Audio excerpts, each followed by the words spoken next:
জীবনে যত প্রেম আছে কলিজায়, নবীজির তরে সব ঠুকো দিয়ে দেব তাই। বিনিময়ে শাফাত যদি তার পাই, মুছে যাবে জীবনে যত ব্যথা ভার। বালাগালা বিকামালিহি কাশাফাত দুজা বিজামালিহি।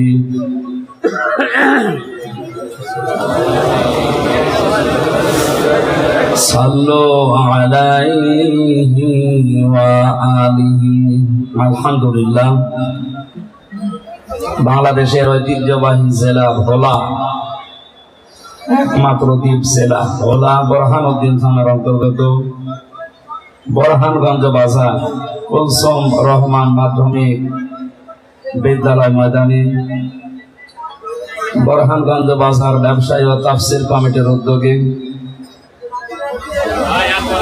মহাবিশ্বের মহাবিশ্বর আমাদের মালিক, আমাদের মনিব মহান রব্বুল ইজ্জাতুল জালালে মুখের পবিত্র বাণী কোরআন কারীম তাফসীরুল কোরআন মাহফিলের স্বনামধন্য সভাপতি,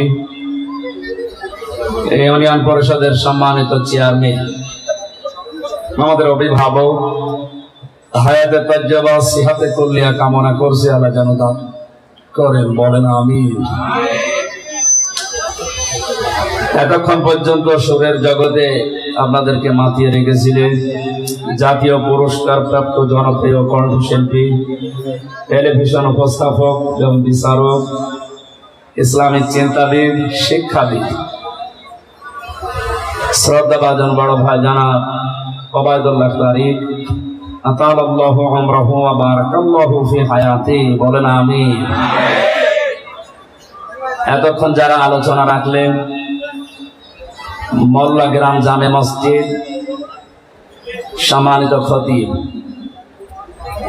বিশিষ্ট ইসলামিক চিন্তাবিদ জনাব মাওলানা ইউসুফ শরীফ মিয়াজি, আলোচনা রেখেছেন জনাব মাওলানা নূর হোসেন নুরানি, মঞ্চে বসা আছেন ভোলার কৃতি সন্তান, আন্তর্জাতিক খ্যাতি সম্পন্ন কারি, শ্রদ্ধাভাজন বড় ভাই জনাব মাওলানা কারি গোলাম মোস্তফা, আতালাল্লাহু আমরাহু ওয়া বারাকাল্লাহু ফি হায়াতি, বলেন আমিন। ভোলায় আসলে যার কথা মনে হয়, মন থেকে দোয়া আসে, এই বোরহানগঞ্জ বোরহানউদ্দিন থানার কৃতি সন্তান, আন্তর্জাতিক খ্যাতি সম্পন্ন মুফাসসিরে কোরআন, হাজার হাজার আলেমের উস্তাদ আল্লামা সাইয়্যিদ কামাল উদ্দিন জাফরি হাফিজাহুল্লাহ, হায়াতে তাজ্জাবা সিহাতে কুল্লিয়া কামনা করছি আল্লাহ যেন দান করে। মঞ্চে বসা ওলামায়ে কেরাম, সামনে বসা মুসলমান ভাইরা, পর্দার আড়ালের সম্মানিতা মা এবং বোনেরা, প্রশাসনের ভাইরা, প্রাণ প্রিয় ভোলাবাসী, দল মত নির্বিশেষে কোরআনের এই অনুষ্ঠানে যারা ইবাদত মনে করে এসেছে, ইবাদত যেভাবে করা লাগে ওই পরিবেশ করেন, কথা বলবেন না, কথা বলবেন না, অন্য যা করেন কথা বলবেন না। এই আবার কথা বলে কেন? কথা বন্ধ করেন ভাই। এই কঠিন পরিস্থিতিতে ঈমান রাখা আগুন হাতে রাখার চাইতেও ভয়ঙ্কর হয়ে দাঁড়িয়েছে। এই মুহূর্তে মহান রব্বুল ইজ্জাতুল জালাল আমাদেরকে দয়া করে কোরআনে কারীমের মতো সবচাইতে বড় নিয়ামতের অনুষ্ঠানে হাজির হওয়ার তৌফিক দিয়েছেন, বলছি আলহামদুলিল্লাহ। এটা নিয়ামতের একটা শুকরিয়া আদায়ের বাক্য। কেউ যদি নিয়ামতের শুকরিয়া আদায় করতে চায়, তিনটা শর্ত তাকে মানা লাগবে। কয়টা? আল্লাহ রাব্বুল আলামিন বলেন, ওয়াইযা তাআযানা রাব্বুকুম লাইন শাকারতুম লাযীদান্নাকুম ওয়া লাইন কাফারতুম ইন্না আযাবি লাশাদীদ। যদি কেউ নিয়ামতের শুকরিয়া আদায় করে, আমি আল্লাহ জীবনে ওই নিয়ামত আরো বৃদ্ধি করে দেব। যদি নিয়ামতের নাশুকরি করে, দাম না দেয়, কুফরি করে, আমি আল্লাহর জীবন থেকে ওটা তো ছিনিয়ে নেবই, আযাবের ভেতরে ফেলে দেব। তাফসিরে মনির মুফাসসিরে আয়াতের তাফসীর করতে গিয়ে তিনটা শর্ত দিয়েছেন পৃথিবীর যে কোনো নিয়ামতের শুকরিয়া আদায়ের মাধ্যম হিসাবে। এক নম্বরে আপনাকে জবান দিয়ে স্বীকার করা লাগবে যে এটা আমাদের নিয়ামত। এটা কি?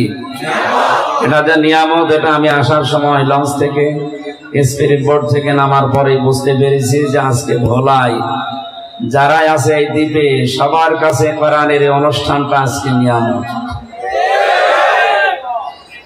যেভাবে আনন্দ মিছিল দিয়ে শুভেচ্ছা স্বাগতম দিয়ে আমাদেরকে আপনারা আনলেন, এটা যেহেতু রেকর্ড হচ্ছে, লাইভ চলছে সারা দুনিয়ায়, এখন বাংলা ভাষাভাষী মানুষ শুনতে পাচ্ছে। বিশেষ করে বাংলাদেশের 56,000 বর্গ মাইলে যে মানুষগুলো ষড়যন্ত্রে লিপ্ত আছে দেশ নিয়ে, ইসলাম নিয়ে, তাদেরকে নরম ভাষায় বলছি, আপনাদের সব ষড়যন্ত্র ইনশাআল্লাহ এই দেশের মাটিতে নস্যাৎ হয়ে যাবে।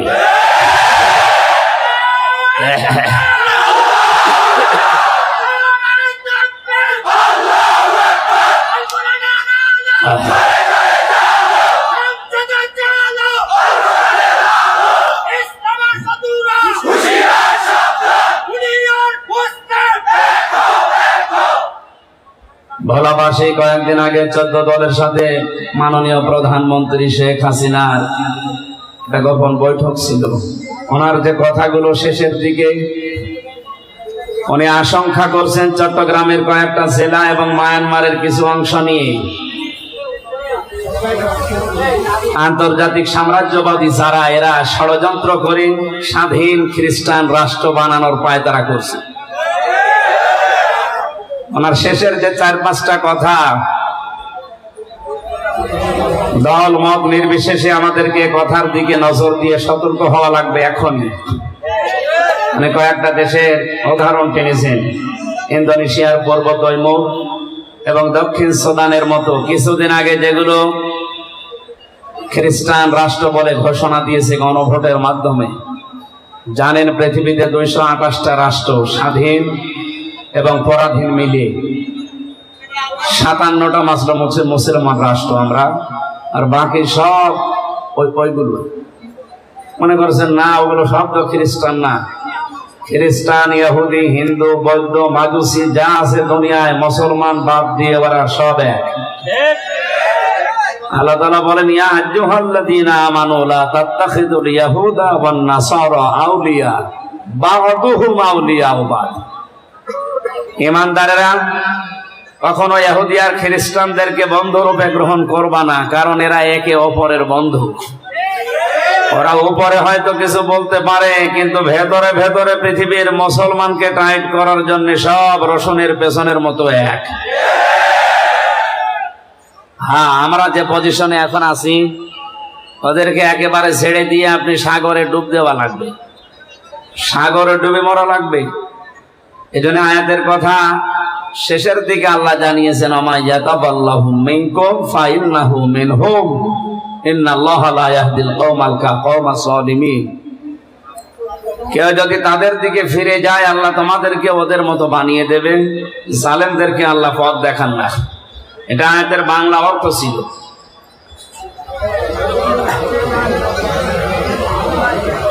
আরে ভাইয়া, আমি তো জানি বাস্তবতা কি বলে কি। কেবল 3 বছর পরে আসলাম, আমি আবার নেড়া একবারই বেলতলা যায়। আমার যাওয়া লাগবে না তা না, আমার জীবনই ওইটার উপরে। আমরা কোরআনে কারিমের তাফসীরুল কোরআন মাহফিল যেহেতু লিখেছেন, হক আদায় করে কথা বলবো ইনশাআল্লাহ।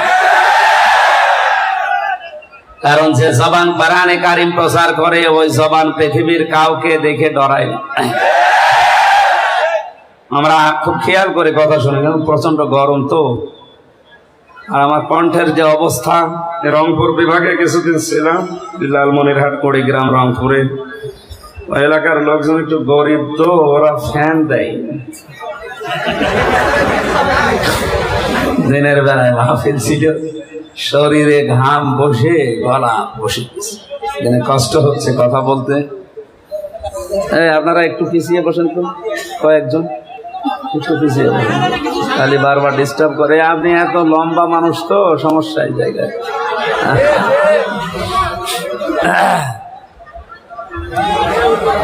সম্মানিত ভোলাবাসী,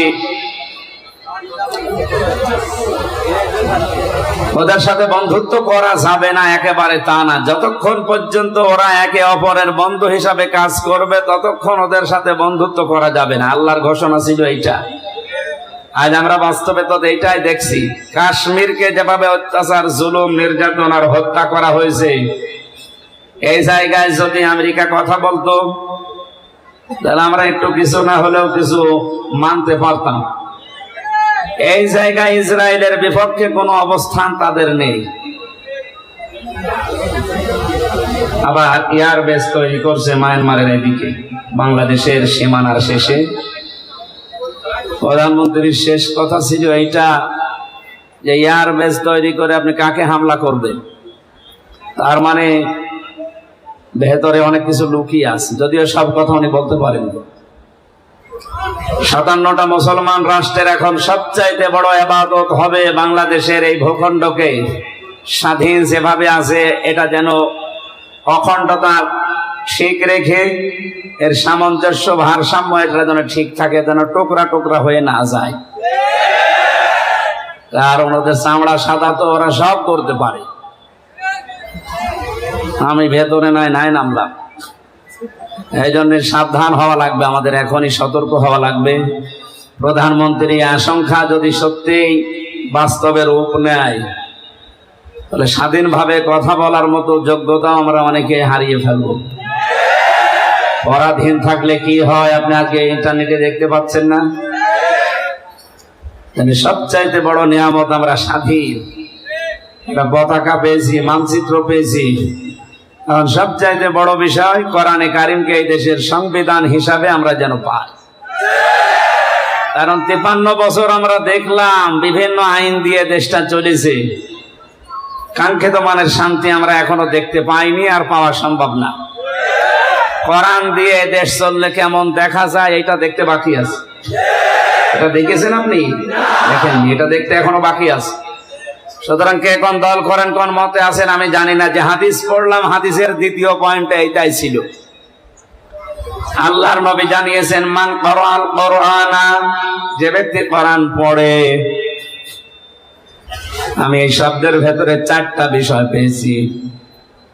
করা শব্দের ভেতরে শর্ত আছে, কোন বিষয় পড়তে হলে 4টা। কয়টা?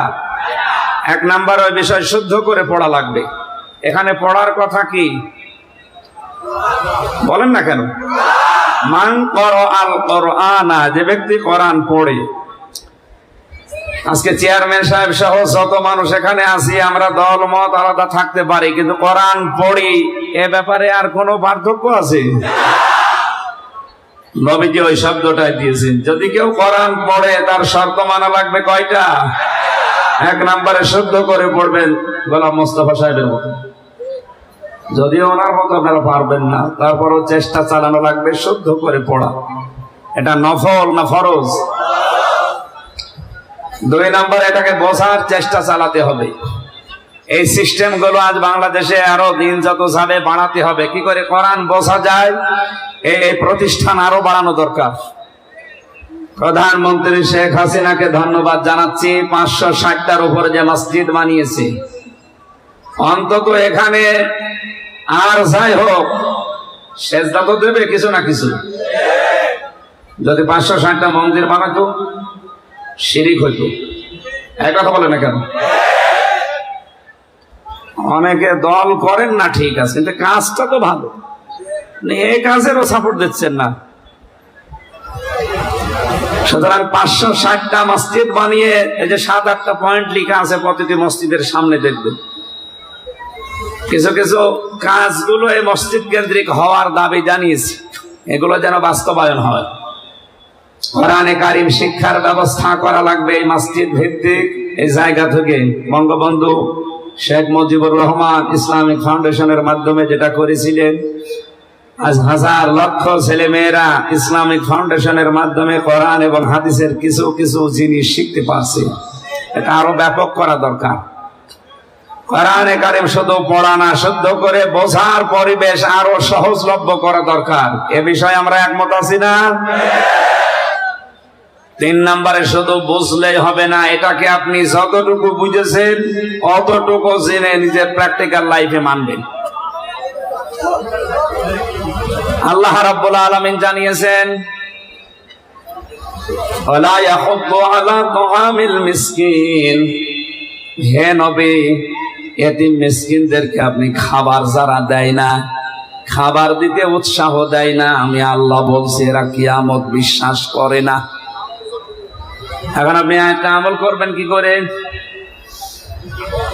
মনে করেন কারি গোলাম মোস্তফা সাহেব কোরআন পড়ছে, আয়াত একেবারে মনের মাধুরী দিয়ে সুর দিয়ে শুদ্ধভাবে, হঠাৎ একটা ফকির এসে এতিম অসহায় মিসকিন এসে বলছে আমি আজ সারাদিনের না খাওয়া, কিছু আমারে দেন।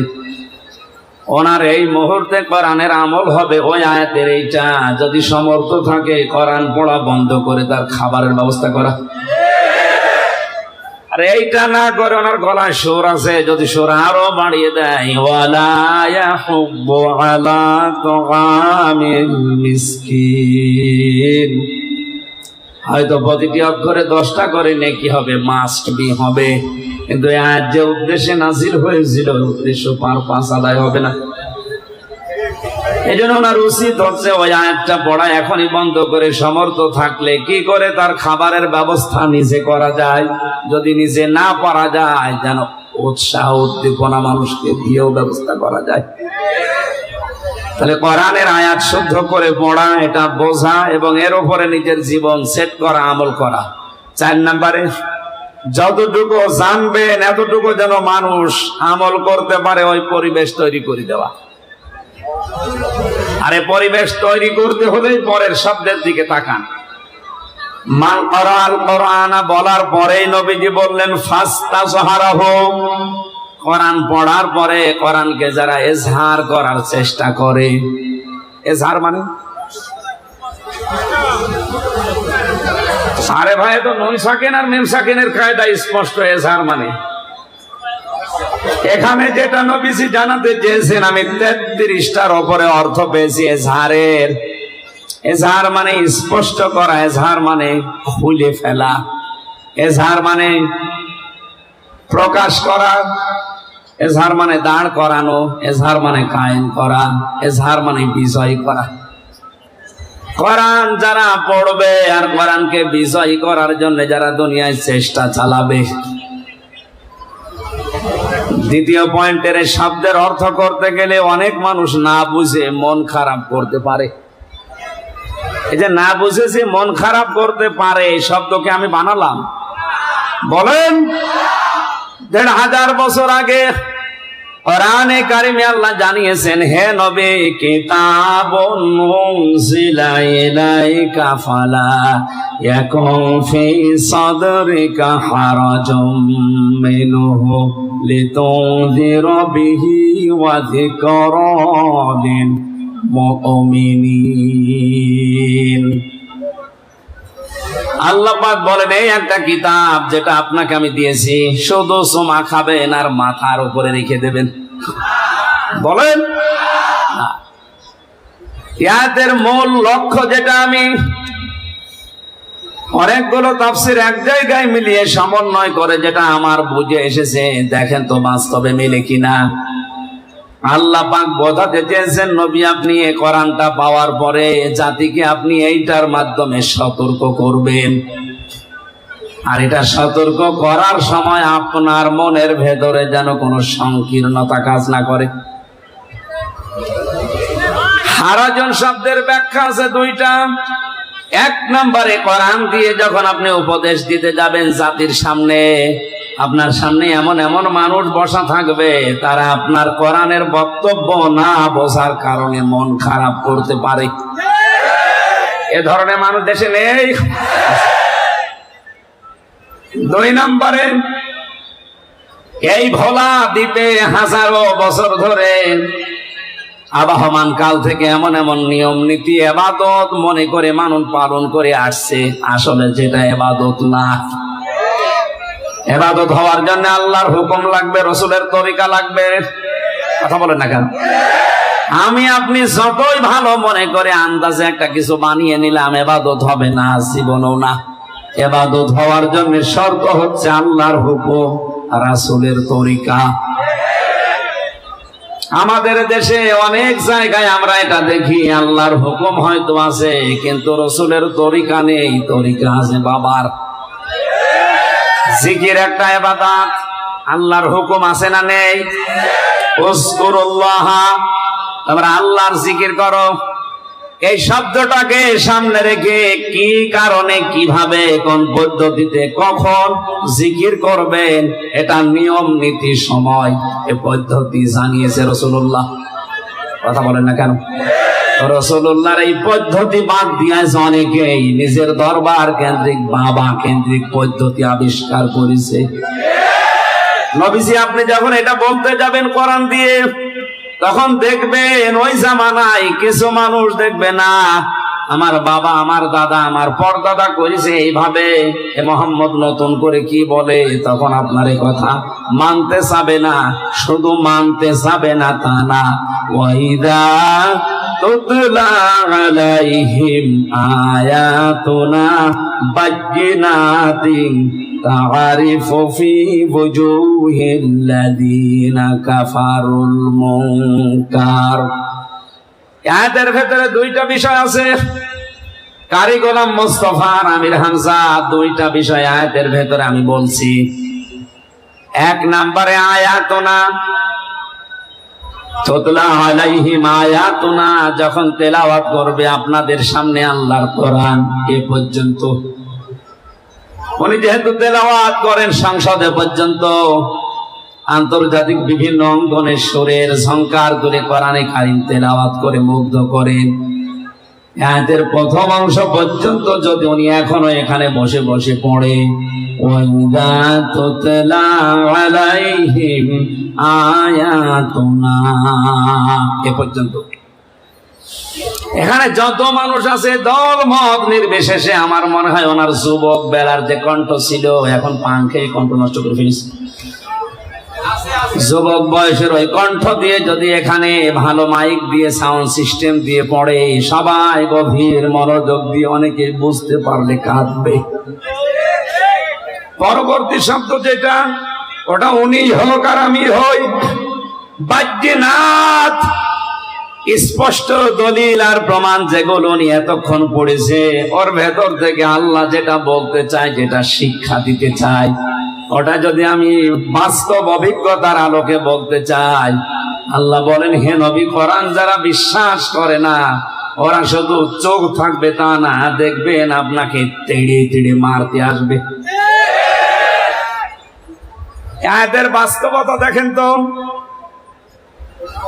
হারাজন শব্দের ব্যাখ্যা যেটা আপনাদের শোনাচ্ছিলাম, কোরআনে কারীম যদি আপনি যোগের জ্ঞানের আলোকে বাস্তবতার নিরিখে, সে মানধাতা বলে কি হয়েছে ওইটা না, এখন কি হওয়া দরকার সেইটা, এই অবস্থায় যদি কোরআন আপনি ব্যাখ্যা সহ তাফসীর সহ বিশ্লেষণ করেন, আপনি দেখবেন অনেক মানুষ আপনার কথা না বোঝার কারণে মন খারাপ করে বসে আছে। আমি যে ফাস্তা জাহারাহর ব্যাখ্যা করলাম বিষয়ে, এখানে অনেক মানুষের ধারণা এজহার মানে স্পষ্ট করা, প্রকাশ করা, অবশ্য ঠিক আছে, কিন্তু বাকি যে 33টা অর্থ আমি অভিধানে পেলাম, এর ভেতরে এজহার মানে বিজয় করা, এইটা যদি আপনি না নিয়ে শুধু স্পষ্ট নেন, আয়াতের হক আদায় হবে? বলেন।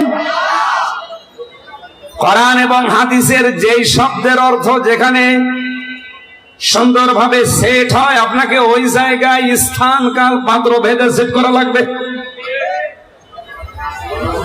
আমি যদি সেই 1500 বছর আগে, যখন কম্পিউটার ছিল না, মোবাইল ছিল না, ইন্টারনেট ছিল না, ওই সময়ও তাফসীর লেখা হয়েছে, ফামাইয়ামাল মিসকালা যাররাতিন খায়রান ইয়ারা, এই আয়াতের তাফসীর আপনি অন্তত 1200 বছর 1100 বছর আগে যারা লিখেছে ওগুলো নিয়ে আসেন। ওখানে লেখা আছে পৃথিবী থেকে যদি যাররা পরিমাণে ভালো খারাপ কাজ করে কিয়ামতের দিন তাকে দেওয়া হবে। আপনি এটা পাবেন, অন্তত 500 বছর আগের তাফসিরে এটাই আছে। কিন্তু এখন আধুনিক তাফসির যারা লিখছে এখানে কিন্তু দেওয়া হবে কথাটা নেই, কারণ এখানে আতায়াতু নেই। আতা মানে দেওয়া, এখানে আছে কি র। র শব্দের শাব্দিক অর্থ হচ্ছে চোখ দিয়ে দেখা, আর নাজারা মানে গবেষণা করে দেখা। ভাই আজকে আসার সময় একটা গজল, আমাকে একটা গান শোনাচ্ছিলেন গাড়ির ভেতরে মাওলানাদের নিয়ে। যদিও আজকে উনি রিলিজ করার কথা বলেছেন, এখানে বলেন না কেন, বলতে পারতেন। আজ হাজার হাজার ভণ্ড আলেমরে মুখোশ উন্মোচন হয়ে যেত। আমি যতটুকু শুনলাম অনেক সুন্দর এবং বাস্তব ধর্মী, এটা গবেষণা করে করে বানিয়েছে, বাস্তবতার সাথে মিলে সব সময় চলাফেরা করে এই জন্য। সুতরাং নাজারা মানে ওনার ওই গজলটার যদি ব্যবহার করেন কেউ, তাহলে নাজারা দেওয়া লাগবে, ওটা গবেষণা ভিত্তিক। আর যদি কেউ চোখ দিয়ে কিছু দেখেন, ওখানে নাজারা না, ওখানে দেওয়া লাগবে র। ওখানে কি দেওয়া লাগবে? এখানে আল্লাহ রাব্বুল আলামিন ইয়ারা শব্দ দিয়ে জানিয়েছেন আপনি কিয়ামতের দিন চোখ দিয়ে দেখতে পারবেন।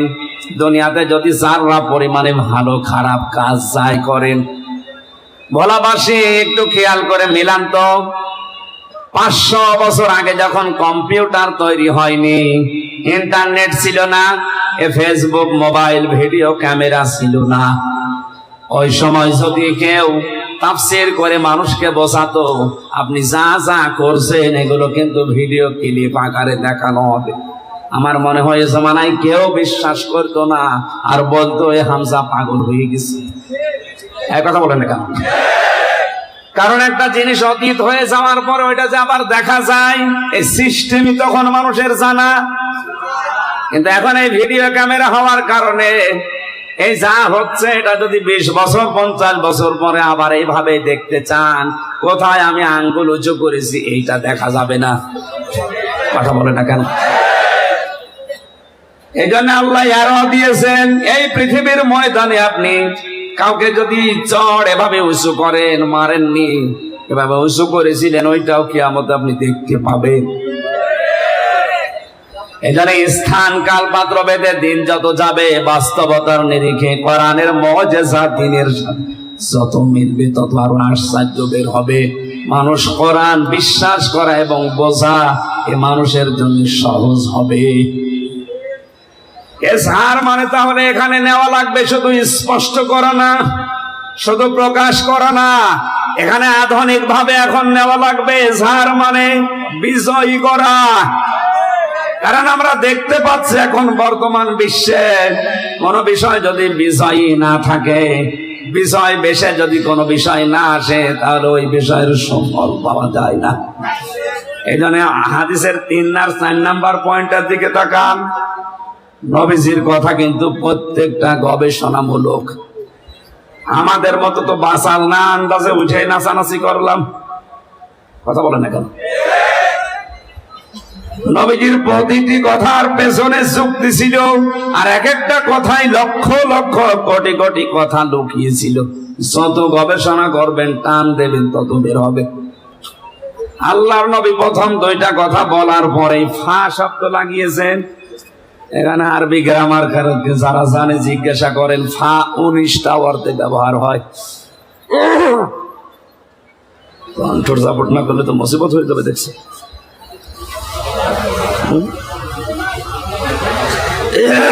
বিকালে বরিশালে আদর করে এক এনএসআই অফিসার আমার দই খাওয়িয়েছে, খাওয়িয়ে মুসিবতে ফেলে দিয়েছে। দই না খাওয়ায় ভালো ছিল, ওনার মন রাখতে গিয়ে দই খেয়ে আমার গলাটা আরো ব্যথা হয়ে গেছে। ভোলাবাসী এখানে প্রথম শব্দটা নবীজি কারাল কোরআন বলার পরে ফাস্তাজারাহ দিয়েছেন। কোরআন যদি বিজয়ী হয়ে যায় তাহলে হালালকে আপনি হালাল মানতে পারবেন, হারামকে হারাম জানার পরে ছেড়ে দিতে পারবেন। এই জন্য যে সমাজে কোরআন বিজয় থাকে ওখানে হালালকে হালাল মানা সহজ, হারামকে হারাম জানার পরে ছেড়ে দেওয়া সহজ। কোরআন যদি বিজয় না থাকে হালালকে হালাল জানার পর আপনি মানতে পারবেন না। এরকম জায়গা দেশে নেই? হ্যাঁ, কথা বলা লাগবে। হারামকে হারাম জানার পরও ছেড়ে দিতে পারবেন না। একটার সাথে আর একটা কেমন মিল দেখেছেন? এর পরের শব্দ তো আরো আশ্চর্য। আমি মনে করছি যারা আলেম আছে এখান থেকে অনেক তথ্য আপনি নিতে পারবেন। ফাস্তাজহারাহু দেওয়ার পরেই ফাহাল্লা হালালাহু ওয়া হারামা হারামাহু শেষ করেননি। নবীজি বলেন আদখালাহুল্লাহুল জান্নাহ, আল্লাহ তাকে জান্নাতে দিয়ে দিয়েছে। প্রশ্ন আসতে পারে আমি তো এখনো মারা যাইনি, আমার জান্নাতে দিল কি করে? অথচ এটা মাছের শিকা। এই কথা বলছেন না কেন? অতীতের শব্দ নবীজি লাগালেন, আমি এখনো মারা যাইনি, তাহলে জান্নাতে পৌঁছালাম কি করে? মুহাদ্দিসিন ইকরামে হাদিসের ব্যাখ্যা করতে গিয়ে আমি এর আগ পর্যন্ত বুঝতাম না। জেলখানায় 3টা বছর আমি কওমি মাদ্রাসার প্রায় 76 জন আলেমের সাথে পাশাপাশি ছিলাম। বিশেষ করে মাওলানা মামুনুল হক, এই লোকটার আরবি গ্রামারের উপরে বড় দখল আছে। এত সূক্ষ্ম সূক্ষ্ম বিষয় বিভিন্ন আয়াত থেকে হাদিস থেকে বের করতে পারে, যেটা আমি বিশ্ববিদ্যালয় শেষ করে পাইনি। কারণ ভার্সিটিতে যারা ক্লাস নাই এত সূক্ষ্ম বিষয় ওনাদের মন নেই, আর ওনারা মাত্র 40-45 মিনিট ক্লাস নাই, কি দেবে? আর এখানে 3 বছর ওনার রুমে আমি একাধারে একসাথে ছিলাম। 24 ঘন্টায় ওনার সাথে আমি দেখেছি সূক্ষ্ম কিছু বিশ্লেষণ ওনার কাছে আমি যেটা পেয়েছিলাম, তার ভেতরে আদখালাহুল্লাহুল জান্নাতা, আগের বর্ণিত এই 4টা শব্দ যদি সত্যিই কোনো ব্যক্তি, পরিবার, সমাজ আর রাষ্ট্রে মেনে নিতে পারে, সে যেন বিশ্বাস করে নবীর এই কথা যে সে জান্নাতে আছে। 4টা শব্দ কি? কোরআন পড়বে, 4টা শর্ত আদায় করে কোরআনকে ইজহার করার চেষ্টা চালাবে, বিজয় করার জন্য চেষ্টা করবে। এখন যদি বলেন কোরআন বিজয় যদি না হয়, না হোক, কোরআন বিজয় করে দেখাতে হবে, এটা ফরজ না, চেষ্টা করা ফরজ। কারণ এটা পৃথিবীর যত ভালো কাজ আছে সবচাইতে ভালো কাজ এইটা। আমি এটা বানিয়ে বললাম? বলেন। কোরআনে কারিমে আল্লাহ জানিয়েছেন যালিকুম খায়রুল লাকুম ইন কুনতুম তা'লামুন, এইটাই ভালো কাজ যদি তোমরা জানো। কোনটা? এর আগে আমার আল্লাহ যে কথাগুলো দিয়েছেন এই কথাগুলো শোনেন, আর এর বিপরীতে কিছু কথা আমি বলছি, ওগুলো 2টা আপনি পাশাপাশি রেখে মিলাবেন। আল্লাহর কথা, নবীর কথা যে কত বাস্তব, আপনি এখনই ঈমান যাদের আছে আরো তাজা হয়ে যাবে। আর যাদের ঈমান নেই, আবু জাহেলের মতো এ কথার সঙ্গেই তাদের শয়তানি বাড়বে। শয়তানি যাদের বাড়বে ওদেরটা আগে বলি? হ্যাঁ, না না, পরে চলে যায়, যাক, আগে আমি একটু বসিয়ে রাখি। আদখালাহুল্লাহুল জান্নাহ বলার আগে যে 4টা শব্দ নবীজি লাগিয়েছেন হাদিসে, আপনি সত্যিই নিরপেক্ষ দৃষ্টি দিয়ে যদি মিলান, কোরআন পড়বো আমি, কোরআন ইজহার করার জন্য, বিজয় করার জন্য আজকে থেকে চেষ্টা চালাবো, এটা যে নফল কাজ না, সুন্নাত কাজ না, এটা যে ফরজ, ওয়াজিব। পৃথিবীতে যত ভালো ভালো কাজ আছে সব চাইতে ভালো কাজ আল্লাহ খায়রুল লাকুম দিয়েছেন।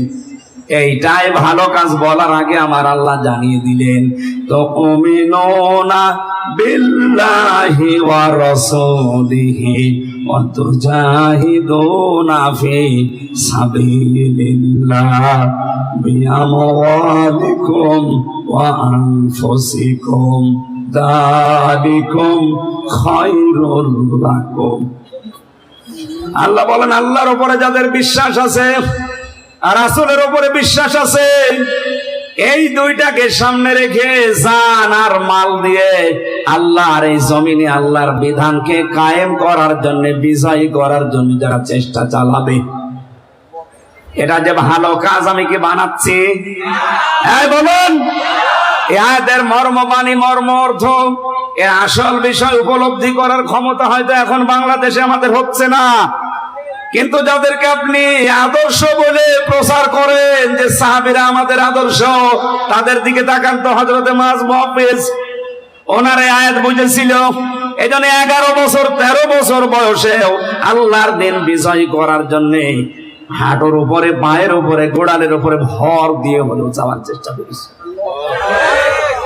আর আমরা আয়াতটা এভাবে বুঝি না, এজন্য হাঁটুর উপরে না, গোড়ালের উপরে না, আরো কি করে পেছন টান মারা যায় সেই চিন্তায় থাকি। আল্লাহর কসম ভোলাবাসী, কোরআন যদি বাংলাদেশে বিজয় থাকে আর আপনি যদি হালালকে হালাল মানতে পারেন, হারামকে হারাম জানার পরে ছেড়ে দিতে পারেন, আপনি দেখবেন এ দুনিয়াটা, আমাদের বাংলাদেশটা 228টা রাষ্ট্রের ভেতরে একটা মিনি জান্নাত হয়ে গেছে। আর এইটাই দেখতে বাকি আছে আমাদের 53 বছরে। এই কথা বলেন না কেন? এই জন্য কোরআনকে শুধু পড়া না, এটা সার করার জন্য চেষ্টা চালাতে হবে। আর এটা নফল না ফরজ? নামাজ পড়া যেমন ফরজ, রোজা রাখা যেমন ফরজ, কোরআনে কারিমকে এই দেশে বিজয়ী করার চেষ্টা করা ওই রকম ফরজ। এইটা আজ অনেকে রাজনীতি মনে করে, দুনিয়ার কাজ মনে করে পেছন ফিরে মুখ ফিরিয়ে থাকে। ও মনে করে যে আমি কিছু জানি না। আপনি অন্ধ আচরণ করছেন। আপনার এই আচরণ, আপনার এই মনের কথা কে জানে বলেন তো? বলেন। ভোলাবাসী একটু খেয়াল করেন তো শব্দটা নিয়ে। বিশ্বনবী মুহাম্মদ রাসূলুল্লাহ সাল্লাল্লাহু আলাইহি সাল্লামকে আল্লাহ যদি একা বলতেন, কসম করেন আমার সামনে আমি কোনোদিনই আয়াতটা আপনার সামনে পড়তাম না। শারা লাকুম মিনাদ-দ্বীন, এই আয়াতটা 13 নম্বর সূরা শূরার 4 জন বড় বড় নবীর নাম আল্লাহ উল্লেখ করেছেন আয়াতে। এরপরও বিশ্ব নবীকে আল্লাহ পাক জানিয়ে দিয়েছে, নবী আপনাকে আমি এ বিষয়ে ওহী করলাম যে আমার দ্বীন কায়েম করেন, আর এ বিষয়ে কোনো মত পার্থক্য চলবে না। সুতরাং এই বাংলাদেশে যারা জামাত ইসলামী করেন, আওয়ামী লীগ করেন, বিএনপি করেন, তাবলীগ করেন, চরমনার মুরিদ করেন, আমি নিষেধ করছি না, কিন্তু আপনার জীবনের টার্গেট যেন এটা থাকে যে আল্লাহর কোরআন কি করে বিজয় হয়। এটা যদি আপনার মনের ভেতরে আকাঙ্ক্ষা না থাকে, আপনি জামাত ইসলাম করলেও মুনাফিক হয়ে মরবেন, চরমনায় পীরের মুরিদ হলেও মুনাফিক হয়ে মরবেন, আওয়ামী লীগ হলেও মুনাফিক হয়ে মরবেন। আপনাকে তো আমি বাঁচাতে চাই। জীবনের টার্গেট এইটা বানিয়ে নেন, কি করে এটা বিজয় করা যায়, কি করে এটা কায়েম করা যায়। তাহলে আমার হক গুলো আমি বুঝে পাবো, যেটা নিষিদ্ধ ওটা আমাকে ছাড়তে বাধ্য করা হবে। খলিফাতুল মুসলিমিন হযরত ওমর রাদিয়াল্লাহু তাআলা আনহু রাষ্ট্রের দায়িত্ব পালন করে বাড়িতে আসলেন। মনে করেন রাত 9টা 10টার সময় বাড়িতে প্রবেশ করে দেখছেন তার ঘরের বারান্দায় একটা মাসুম বাচ্চার 12 টুকরা লাশ। চিন্তা করেন, আমার দেশে কোরআন চলে, কোরআনের আইন দিয়ে আমার পরিবার থেকে রাষ্ট্র পর্যন্ত সব আমি চালাই, আর আমার দেশে আমার বাড়িতে মাসুম বাচ্চার লাশকে তাও 12 টুকরা করে রেখে গেল রাতের বেলায় কে? তদন্ত কমিটি গঠন করলেন। 3 দিন পার হয়ে গেল, কোনো রিপোর্ট আসে না। ওনার খাওয়া দাওয়া বন্ধ হয়ে গেছে। চিন্তা করছে কোনো রিপোর্ট পেলাম না, অথচ আমার এই দেশে একটা ভালো মানুষ, নিরপরাধ, নিষ্কলুষ, বিনা অপরাধে 12 টুকরা হয়ে পড়ে আছে। মাসুম বাচ্চা তো কোনো গুনাহ নেই। কে করলো এই কাজটা? রিপোর্ট যখন কেউ দিতে পারে না, ওনার চিন্তায় খাওয়া দাওয়া বন্ধ হয়ে গেছে। কারণ পৃথিবীতে যে যত বড় দায়িত্বে থাকে, কিয়ামতের দিন তার জবাব দেওয়া লাগবে অত বড়। আমি আমার ম্যাডাম তামান্না সুলতানা, আমার 2টা মেয়ে মাওয়া জান্নাত আর ফারিহা জান্নাত, এই 3 জনের ব্যাপারে আমি উকিল, অভিভাবক। কুল্লুকুম রাঈন ওয়া কুল্লুকুম মাসউলুন আন রাইয়াতিহি। কিয়ামতের দিন এই 3 জনের ব্যাপারে আল্লাহ আমাকে জিজ্ঞাসা করবে। চেয়ারম্যান সাহেবের আয়ত তো আমার চাইতে আরেকটু বেশি, এমপি সাহেবের আর একটু বেশি, প্রধানমন্ত্রীর আরো বেশি। এই পৃথিবীর মডল যিনি জো বাইডেনের, এর আরো বেশি। কিয়ামতের দিন ওরে 750 কোটি মানুষের ব্যাপারে আল্লাহ জিজ্ঞাসা করবে, তারপরে বাকি প্রধানমন্ত্রীকে 18 কোটি মানুষের ব্যাপারে জিজ্ঞাসা করা হবে এদের হক সম্পর্কে, এরপরে বাকি কথা। আমি আমির হামজাকে মাত্র 3 জনের ব্যাপারে জিজ্ঞাসা করবে যে এদের হক আদায় করেছিলি কিনা বল। যদি সঠিক জবাব দিতে পারি বাকি অন্য বিচার শুরু হবে। প্রতিটি মানুষ যেহেতু দায়িত্বশীল, তার স্ব দায়িত্ব সম্পর্কে তাকে জিজ্ঞাসা করা হবে। অবলাবাসী হাদিসটা নিয়ে একটু ভাবেন। হযরত ওমর চিন্তা করেন, আমার জামানায় কোরআন চলে, তাও রাষ্ট্রীয়ভাবে প্রতিষ্ঠিত কোরআন, এখানে বিজয় আছে, কোরআনে ছাড় করা আছে, কায়েম করা আছে।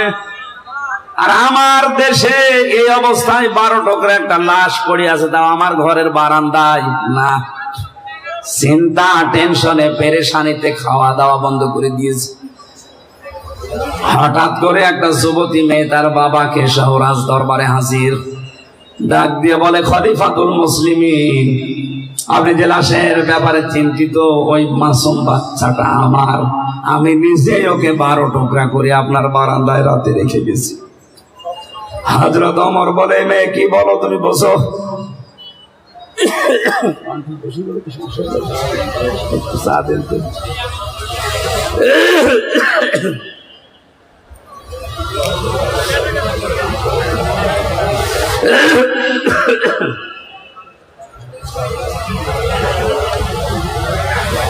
এত ঝামেলা আসলে ছিল না, জেলখানা থেকে বের হয়ে শরীর স্বাভাবিক হচ্ছে, কারণ যা খাওয়িয়েছে ওইটা তো স্বাভাবিক হতে সময় লাগবে।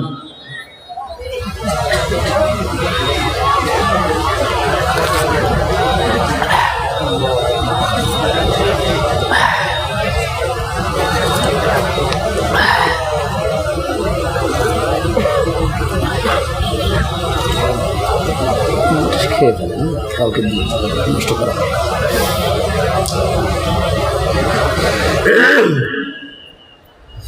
ভোলাবাসী যুবতী মেয়েকে ডাক দিয়ে বললেন, খলিফা, যে কি বলো, তোমার মাথা ঠিক আছে? বলে, হ্যাঁ ঠিক আছে, আমি নিজ জ্ঞানে নিজ ইচ্ছায় সজ্ঞানে স্বইচ্ছায় এই কাজ করেছি, কিন্তু কেন করলাম এটা আপনাকে জানা লাগবে, তারপর আপনি রায় দেবেন। আমি আমার বাবাকে নিয়ে বসবাস করতাম জঙ্গলে। 4 জন যুবক মানুষ তারা গেছে ওই জঙ্গলে শিকার করার জন্য। আমি গোসল করে আসছিলাম, আমাকে দেখে শেষ পর্যন্ত ওরা যৌবনের তাড়নায়, শয়তানের ধোঁকায়, নফসের জালে পড়ে আমাকে তারা শেষ পর্যন্ত আমার সম্ভ্রম নষ্ট করে ফেলেছে। এখান থেকে শেষ না, চিন্তা করলাম আমার এই সন্তানটার বাবা তো একজন না, বাবা কয়জন বলেন না কেন? 4 বাবার ছেলে মেয়ে হলে ভালো হবে। সন্তানটা জন্ম নেওয়ার পরে আমি চিন্তা ভাবনা আরো বেড়ে গেল যে এর তো আসলে কোনো দোষ নেই, দোষ তো মানুষগুলোর, এত নিষ্পাপ মানুষ। দুনিয়াতে আসার পরে আমি চিন্তা করেছি এর দোষ নেই, কিন্তু কোরআনে কারীম আমাকে বারবার ডাক দিচ্ছে, অতুল্লিম বাদা যালিকা সানিম। আল্লাহ পাক বলেন, হে নবী, এই পৃথিবীতে ডাইরেক্ট ইনডাইরেক্ট কোরআনের বিরুদ্ধে যারা আছে, আপনি দেখবেন ওই মানুষগুলো যার সন্তান এদেশে নেই। ক্ষমতার দোহাই দিয়ে হোক, প্রভাব প্রতিপত্তির দোহাই দিয়ে হোক, আইনের বলে হোক, কোরআনের বিরুদ্ধে যারাই অবস্থান নেবে, আপনি পেছনে হাত দিয়ে খোঁজ খবর নিয়ে জানবেন, দেখবেন ওর জন্মে ঠিক নেই, সে যেই হোক। কোরআনে কারীমের আয়াত আমাকে বারবার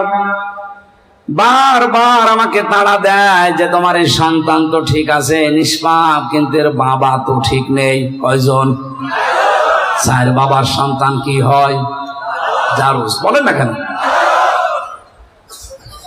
আমার সন্তান জারুস হয়ে বড় হবে, ও বড় হওয়ার পরে কোরআনের বিরুদ্ধে অবস্থান নেবে, আর আমি মা হয়ে ওই বয়সে বসে বসে দেখবো না।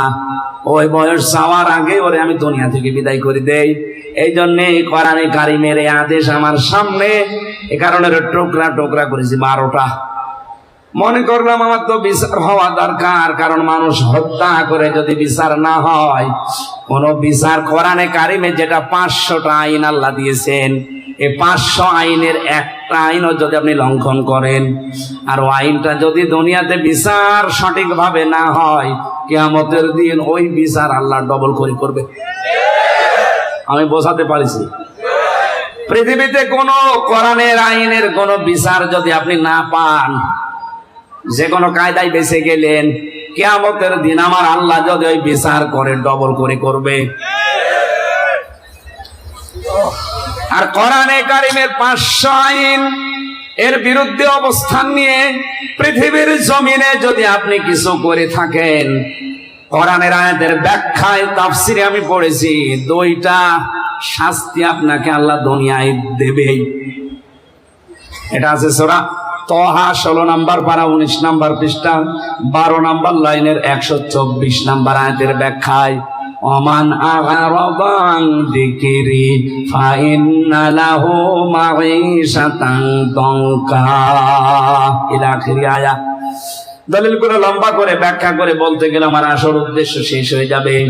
আল্লাহ এখানে জানাতে চেয়েছে, দুনিয়াতে আল্লাহর আইন বাদ দিয়ে, আল্লাহর বিধান বাদ দিয়ে কেউ যদি উপায় করে টাকা পয়সা ধন সম্পদ, আমার আল্লাহ বলেন ওর জীবন আমি 1 নম্বরে দঙ্কা সংকীর্ণ করে দেব, ওর উপায় হয় উন্নতিতে কোনো বরকত থাকবে না। আপনাদের এই সমস্ত জেলাগুলোর খবর আমরা অনেকগুলো বিষয় জানি, আমি নাম নিয়ে বলতে পারছি না, তাই অনেকে চেয়ার পাওয়ার পর এই 15 বছরে এত জমির এত টাকার মালিক হয়েছে সে নিজেও জানে না। আয়াতের ব্যাখ্যায় যে 2টা শব্দ পেয়েছি কোরআন দিয়ে, আমি কি বলবো না গোপন করে দেব? না বলি আমি আবার 3 বছর যাই। আপনারা কানে হাত দিয়ে থাকেন, আমি বলে ফেলি। অবৈধ ইনকাম যারা করছেন করেছেন, 1 নম্বরে শাস্তি তাদের, দুনিয়াতে ওই সম্পদ আপনাকে আল্লাহ ভোগ করতে দেবে না। ভোগ করতে যে দিচ্ছে না, আপনি দেখতে পাচ্ছেন না? কথা বলে না কেন? একটা জেলার শুনলাম 4 ভাগের 1 ভাগই তার। কি খাওয়া খেয়েছে? একটা জেলার 4 ভাগের 1 ভাগ যদি একজনের হয়, তো বাকিগুলো কি ঘাস কাটছে? বিশাল সম্পদের মালিক কিয়ামত পর্যন্ত হায়াত পেলেও তার হওয়ার কথা ছিল না, কারণ তার যে বেতন আমি তো জানি। আমি সেই 11 সাল থেকে প্রশাসনের সাথে আছি, কারণ আমি 11 সালে প্রথম গ্রেফতার হওয়ার পরে ওসি সাহেবকে পড়াতাম। ওনার ওই জায়গা থেকে একেবারে আইসি পর্যন্ত যত সিস্টেম আছে সবগুলো আমার আয়ত্ত করা আছে, কার কি পজিশন, কার কি টাকা, যে হিসাব এখন বের হচ্ছে, যে বাস্তবতা আমাদের সামনে আসছে, আমরা দেখতে পাচ্ছি এই লোকটা যদি কিয়ামত পর্যন্ত হায়াত পায় আর ওই বেতন নিয়ে যদি চলে, এই সম্পদের মালিক হওয়া তার দ্বারা আরো কঠিন, কারণ তারা আরো খরচ নেই। আর ওনারা যে সমস্ত ভিআইপি জায়গায় থাকে, আমি যে ওসিকে পড়াতাম, ওনার বেতন ওই সময় ছিল মনে হয় 42,000 টাকা, অথচ ওনার স্ত্রী আর সন্তান 2টা ঢাকাতে যে বাড়ি নিয়ে থাকে, ওই বাড়ির ভাড়াই হচ্ছে ওই সময় 11 সালে 52,000 টাকা। বেতন কত? আর বাড়ি ভাড়া, বাকি টাকা আরো নেই। খাওয়া দাওয়া আছে, ছেলে মেয়ের কলেজে বিশ্ববিদ্যালয়ে লেখাপড়া আছে, আর তার ম্যাডামের যে সাজ, সব মিলে মনে হয় 2.5 থেকে 3 লাখ টাকা না হলে মাস যাওয়ার কথা। বেতন কত? বেতন যাওয়ার পরও আরো ফেরেশতারা দিয়ে যায়।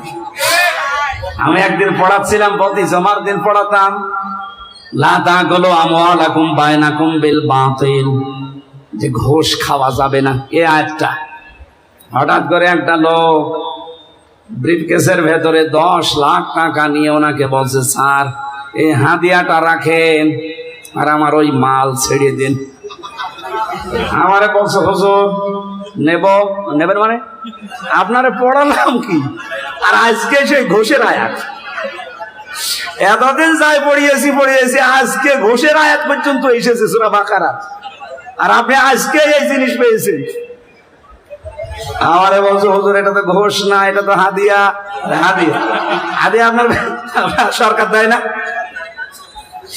ওই সময় দেখলাম গরম দিলে লোকটারে বেটা বেয়াদব, আমি কোরআন শরীফ পড়ছি আর তুমি, ওই সময় দেখলাম তাড়িয়ে দিল। পরে নিয়েছে কিনা আমি জানি না। এইরকম হাদিয়া যদি মাসে 10টা পায়, ওর 42,000 টাকা নেওয়া লাগে। হ্যাঁ, কথা বলে দেখেন। বাংলাদেশের 2টা থানায় সবচাইতে বেশি ক্রাইম হয় এখনো পর্যন্ত, সিলেটের বিশ্বনাথ আর কুষ্টিয়ার মডেল থানা। কারণ যত মামাদের আর দাদাদের দেশে জিনিসপত্র আসে এই জায়গা দিয়ে। সারা বাংলাদেশ মিলিয়ে আপনি সেই কয় মন গাঁজা না পাবেন, লালনের মাজারের দরজা মন গাঁজা বেশি পাওয়া যায়। এটা তো আকাশ থেকে পড়ে নাকি?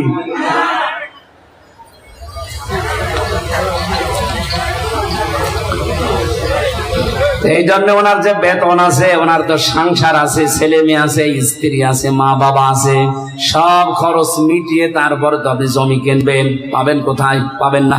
এই জন্য বলছি কিয়ামত পর্যন্ত হায়াত পেলেও আপনি ওই জায়গায় যেতে পারেন না।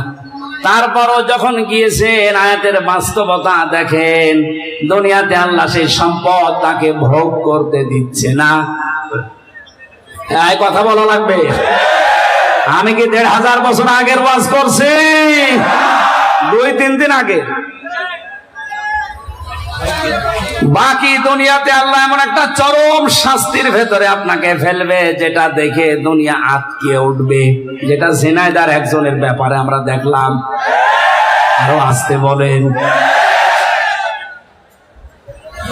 সারা বাংলাদেশ না পৃথিবী হতভম্ব হয়ে গেছে। এ মহিলা তো 12 টুকরা করেছিল, আর ওর লাশ যে কত টুকরা হয়েছে এখনো পর্যন্ত কোনো খোঁজ নেই।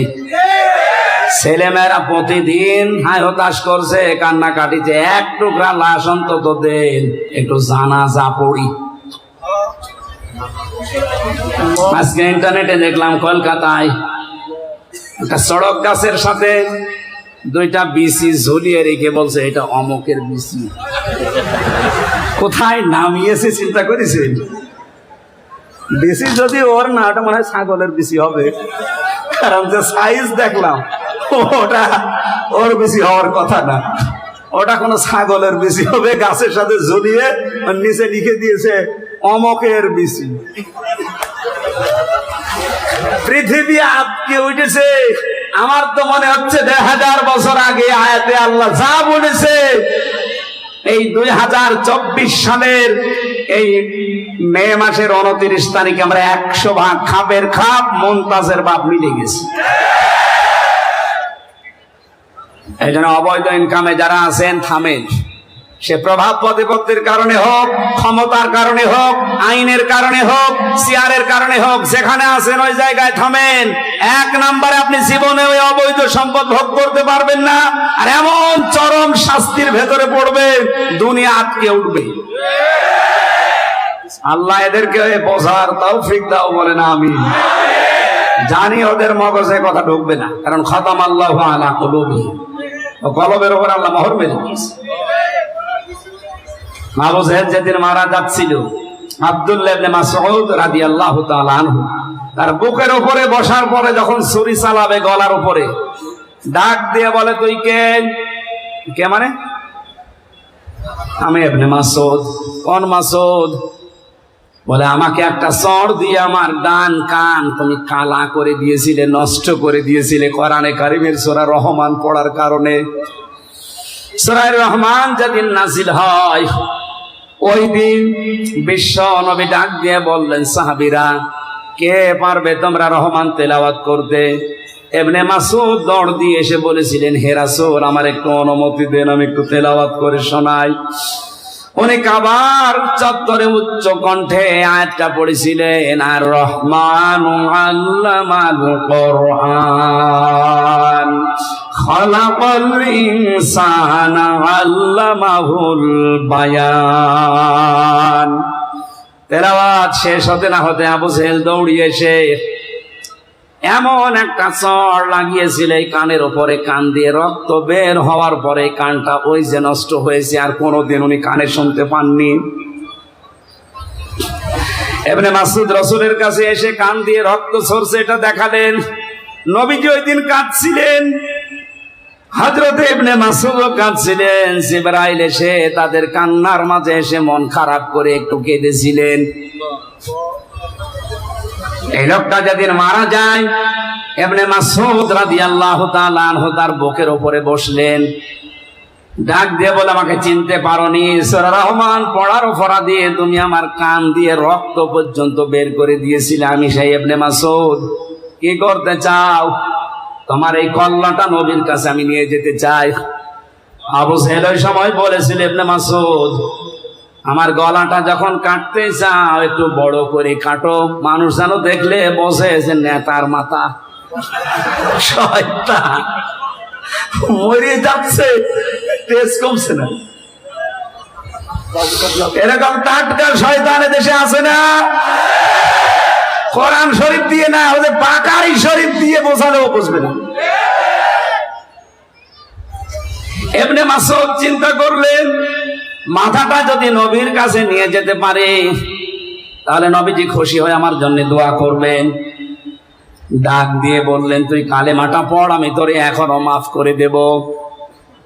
বলে না, আব্দুল্লাহর ছেলে মোহাম্মদ তোদেরকে জাদু করেছে, আমারে এখনো করতে পারে নাই। ইবনে মাসউদ বলে, ঠিক আছে, তোর আমি আরেকটু সময় দিলাম। উনি দৌড় দিয়ে গেলেন রাসূলের কাছে, আবার ঘুরে আসলেন, আবার বললেন, কালেমাটা পড়, আমি তোরে এখনো মাফ করে দেব।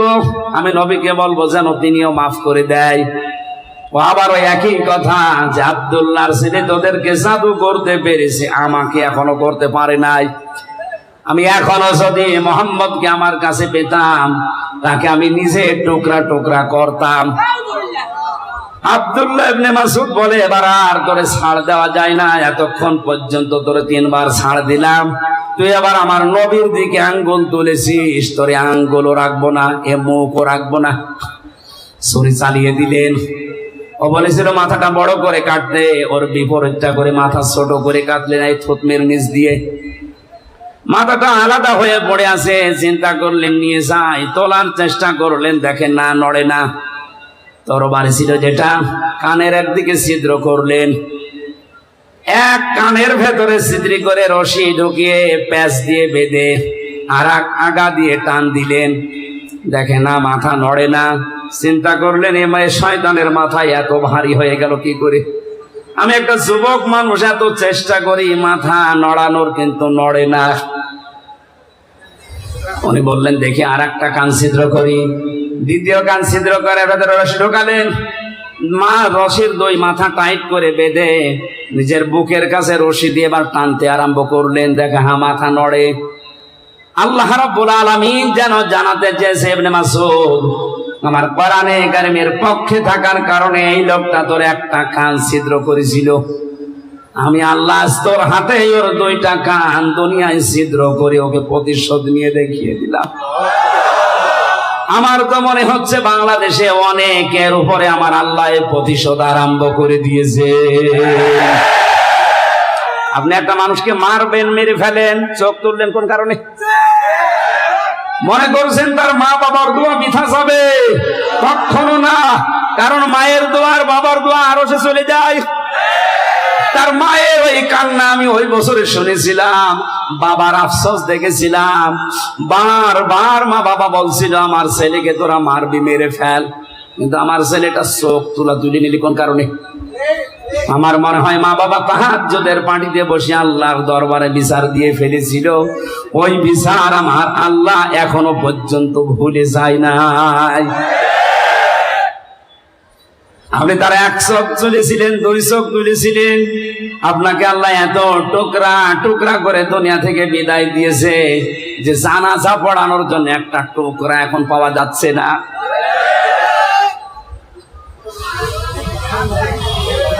ও ভোলাবাসী যুবতী মেয়েটা ডাক দিয়ে বলে, খলিফা আমি চিন্তা করলাম দুনিয়াতে আমি হত্যা করলাম, হত্যার বিচার যদি না হয় তাহলে কিয়ামতে আল্লাহ বিচার ডবল করে করবে, সুতরাং আমি যেন বিচার তাড়াতাড়ি পাই, এই কারণে আপনার বারান্দায় রাতের বেলা চুরি করে লাশটা রেখে গেছি। হযরত ওমর বললে, মেয়েটা তুমি কেন এই 3 দিন তাহলে আসলে না? আমার চিন্তায় খাওয়া দাওয়া বন্ধ হয়ে গেছে। মেয়েটা বলে, খলিফা জানের মায়া আমারও আছে। ছেলেটা হত্যা করার পরে আমি মনে মনে ভাবছিলাম যে না, মনে হয় বেঁচে যেতে পারবো যদি ধরা না পড়ি, কিন্তু কোরআনে কারীম আমাকে বাঁচতে দিল না। বারবার যেন আমাকে তাড়া দিয়ে বেড়ায় যে তাড়াতাড়ি দুনিয়ায় বিচারটা করে ফেলো। আমি এসেছি, আপনি জলদি করে হায়াত থাকতে আমার বিচারটা শেষ করেন, মরণের পরে যেন বিচার আর আল্লাহ ডবল করে করতে না পারেন। হযরত ওমর রায় দেবেন, হঠাৎ তাকিয়ে দেখলেন ওই 4 জন যুবক এসে হাজির। ডাক দিয়ে বলে, তোমরা কারা?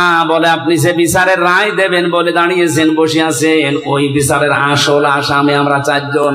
এই মেয়েটার কোনো দোষ নেই, গোসল করে আসছিল, এই জন্য ওর যৌবনের দিকে তাকিয়ে আমরা শয়তানের ধোকায় নফসের জালে পড়ে পাগল হয়ে উন্মাদ হয়ে আমরা এই কাজ করে ফেলেছিলাম।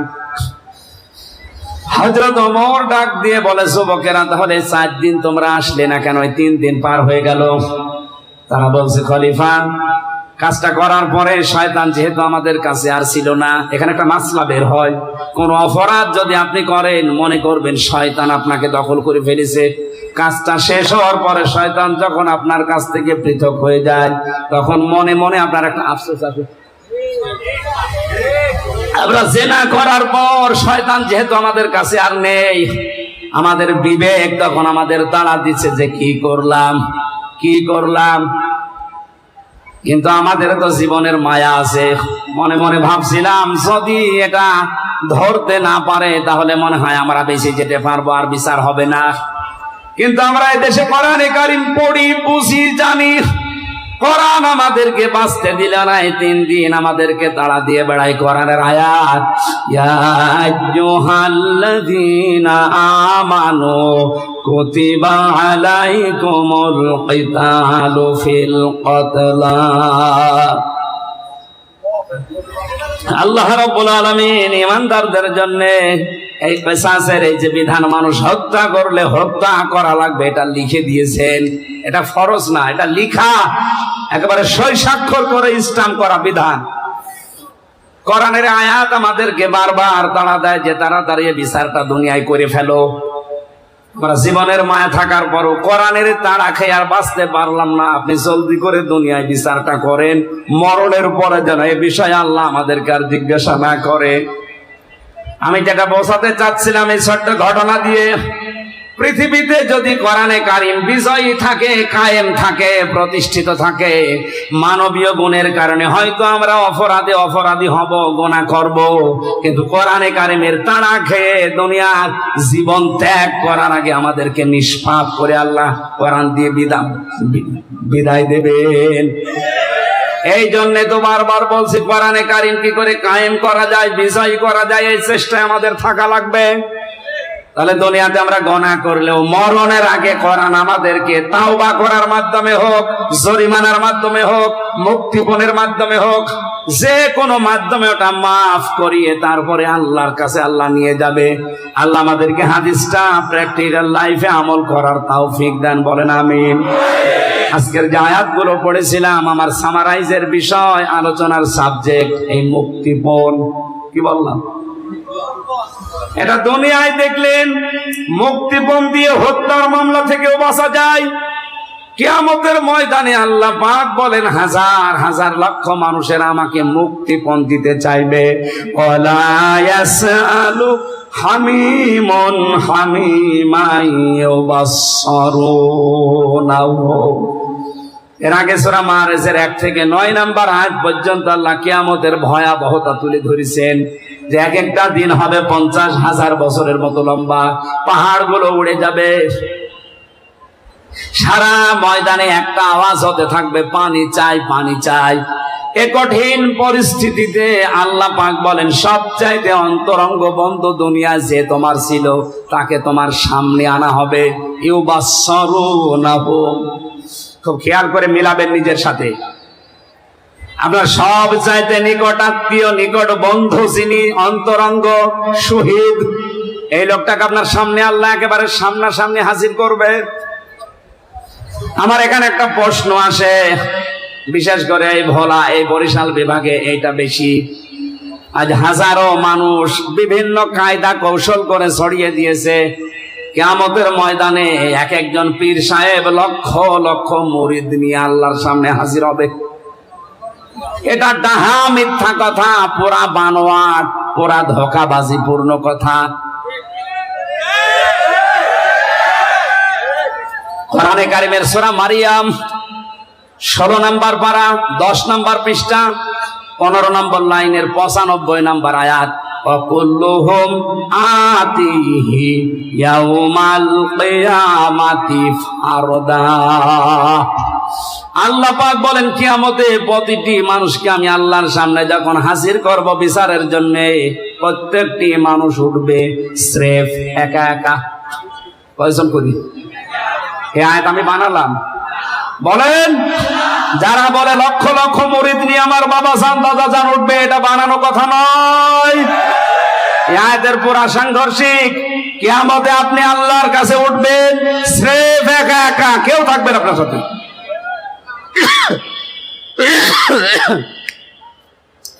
বিচার করার জন্য আল্লাহ নিজের সামনে ডাক দিয়ে প্রথমে ডাকবে আপনাকে, এরপরে বলবে তোর বন্ধুকে নিয়ে আসলাম এই যে সামনে, জিজ্ঞাসা কর।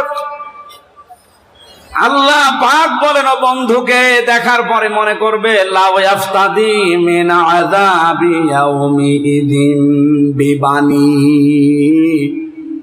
এ কঠিন পরিস্থিতি দেখে, যেখানে যুবতী মেয়েদের গর্ভ অবস্থায় যদি থাকে লজ্জায় স্থান লাগবে না, পেট ফেটে সন্তান বের হয়ে যাবে, জমিন পুড়ে তামা হয়ে যাবে, মাথার মগজ টকবক করে ফুটতে আছে।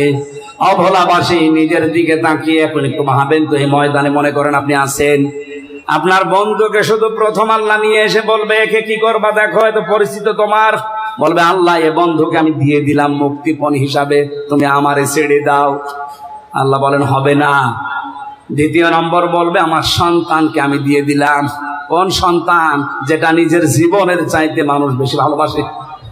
আজকে ইন্টারনেটে দেখেছেন, এই যে কোন এলাকায় যেন দেখলাম ঝড়ে লন্ডভন্ড হয়ে সন্তান সব উড়ে চলে যাচ্ছে, মা তার ছোট্ট 3 বছরের মেয়েকে কোলের ভেতরে নিয়ে মা নিজে মারা গেছে, তো সন্তানটা উপরে ছাউনি দিয়ে সন্তানটা বাঁচিয়ে রেখেছে। এই কঠিন পরিস্থিতিতেও নিজের সন্তানকে যে মা বাঁচিয়ে দেয়, আল্লাহ বলেন কিয়ামতের দিন এই সন্তান পর্যন্ত ওই মহিলা বলবে আল্লাহ মুক্তিপণ দিয়ে দিলাম। বলাবাসী আমি বাস্তব জীবনে উপলব্ধি করেছি। আমার ছোট মেয়েটা নিয়ে ফারিহা জান্নাতকে, ওকে কক্সবাজার নিয়ে গেছিলাম জেল থেকে বের হওয়ার পর, যখন বালি নিয়ে খেলা করছিল সমুদ্র সৈকতে, ওর উপর এমন একটা আবেগ, এমন একটা মায়া তৈরি করে দিয়েছে আমার আল্লাহ। আমার মনে মনে ওর খেলা দেখে মনে হচ্ছিল যদি বাংলাদেশ কেউ আমাকে লিখে দেয় যে দিয়ে দিলাম ভাই ফারিহাকে মেরে ফেলো, আমার সম্ভব না। কারণ ওর 1 বছর রেখে গিয়েছিলাম ছেলে, এখন ওর 4 বছর বয়স। ওর ওপর আমার যে দুর্বলতা, ভালোবাসা, আমার প্রতি ওর যে আকর্ষণ, বাবার মেয়ে সন্তান হিসাবে আমার মনে মনে বাস্তবতায় হচ্ছিল সারা বাংলাদেশ লিখে দিলে একে দেওয়া সম্ভব না। অথচ আল্লাহ বলেন কিয়ামতের দিন হামজা এ ফারিহাকে পর্যন্ত আমারে বলবে মুক্তিপণ দিয়ে দিলাম। এ বলতে যত সহজ মনে হচ্ছে, এটা কি বাস্তবে অত সহজ? আপনি করে দেখেন তো ওই জায়গায় যে, কারণ 3 বছর তো আমি ফাঁসির কন্ডেম সেলের ভেতরে ছিলাম, বাইরের যোগাযোগ বিচ্ছিন্ন ছিল, কাউকে দেখতে পাইনি। 24 ঘন্টা আমার তালা লাগানো থাকতো, আমার আর মামুন সাহেবের। এই জন্য ওদের প্রতি মায়া মহব্বত আরো বেড়ে গেছে। যদি 10-15 দিন পর পর দেখা সাক্ষাৎ হতো, কথা হতো, এত ভালোবাসা জন্মাতো না। সে 1 বছর রেখে গিয়েছিলাম, 4 বছর এসে ও তো আমারে ভালোভাবে এখনো চেনেও না। এখন আর প্রথম যেদিন বাড়িতে আসলাম আমারে বলছো হুজুর আমাদের বাড়িতে চলেন, কারণ ও আমারে চিনতে পারে না। মনে করছে এরকম হুজুর তো বহু আসে, মনে হয় এরকম একটা হুজুর। আল্লাহ পাক বলেন কিয়ামতের দিন হামজা এই ফারিহাকে পর্যন্ত বলবে, আল্লাহ এরেও দিয়ে দিলাম, তুমি অন্তত আমারে বাঁচাও। 3 নাম্বার আল্লাহ নাম দিয়েছেন স্ত্রীর, ওয়া সাহিবাতিহি ওয়া আখি। আমি নিজেই বলবো, আল্লাহ আমার স্ত্রী তামান্নাকে দিয়ে দিলাম, আপনি এরে নিয়ে আমারে মুক্তি দেন। আমার ভাইকে দিয়ে দিলাম যদি আমার ভাই নেই।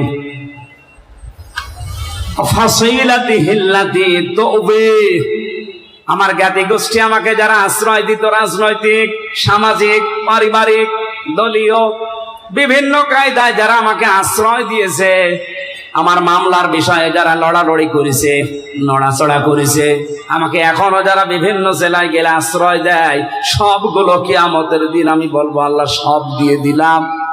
ওমান ফিল আরদি জামিআ, দুনিয়ায় যত সম্পদ আমার আছে স্থায়ী অস্থায়ী সব দিয়ে দিলাম, যান আমারে মুক্তি দেন। আল্লাহ বলেন সুম্মা ইউনজি, এরপরও মানুষ বলবে, আল্লাহ আমাকে তুমি একটু ছাড় দাও, একটু বাঁচিয়ে দাও, এদের সব নিয়ে নাও। আল্লাহ তখন একটা ধমক দেবেন, কাল্লা ইন্নাহা লাযা, তোর আমি লাজাই দেব। কোন জায়গায় লাজা? কি জাহান্নামের একটা দরজার নাম লাজা।